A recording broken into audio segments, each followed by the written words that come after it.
اور وہ وقت یاد کرنے کے قابل ہے جب تمہارے پروردگار نے فرشتوں سے فرمایا کہ میں زمین میں اپنا نائب بنانے والا ہوں۔ انہوں نے کہا کیا تو اس میں ایسے شخص کو نائب بنانا چاہتا ہے جو خرابیاں کرے اور کچھ تو خون کرتا پھرے؟ اور ہم تیری تعریف کے ساتھ تسبیح و تقدیس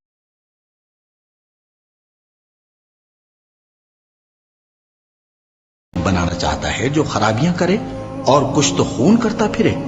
اور ہم تیری تعریف کے ساتھ تسبیح و تقدیس فرشتوں کے سامنے کیا اور فرمایا کہ اگر سچے ہو تو مجھے ان کے نام بتاؤ۔ انہوں نے کہا تو پاک ہے، جتنا علم تو نے ہمیں بخشا ہے اس کے سوا ہمیں کچھ معلوم نہیں، بے شک تو دانا ہے، حکمت والا ہے۔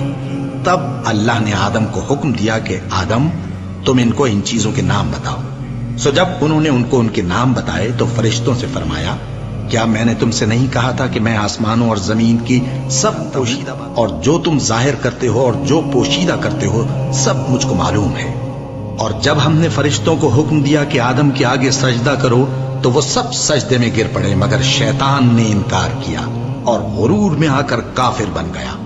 اور ہم نے کہا کہ اے آدم تم اور تمہاری بیوی بہشت میں رہو اور جہاں سے چاہو بے روک ٹوک کھاؤ پیو، لیکن اس درخت کے پاس نہ جانا نہیں تو ظالموں میں ہو جاؤ گے۔ پھر شیطان نے دونوں کو اس درخت کے بارے میں پھسلا دیا اور جس عیش و نشاط میں تھے اس سے ان کو نکلوا دیا۔ تب ہم نے حکم دیا کہ بہشت بری سے چلے جاؤ، تم ایک دوسرے کے دشمن ہو، اور تمہارے لیے زمین میں ایک وقت تک ٹھکانہ اور معاش مقرر کر دیا گیا ہے۔ پھر آدم نے اپنے پروردگار سے کچھ کلمات سیکھے اور معافی مانگی تو اس نے ان کا قصور معاف کر دیا۔ بے شک وہ معاف کرنے والا ہے، بڑا مہربان ہے۔